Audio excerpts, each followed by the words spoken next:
Today we are going to learn one of the most important haraka in Arabic, Fatha. Fatha looks like a small line on the top of the letter. When we read Fatha, it sounds like A.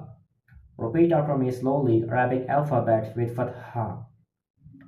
A, B, T, S, J, H, H, D, Z, R, Z, S, Sh, So, Do, To, Zo, A, G, F, Q, K, L, M, N, V, H, Y.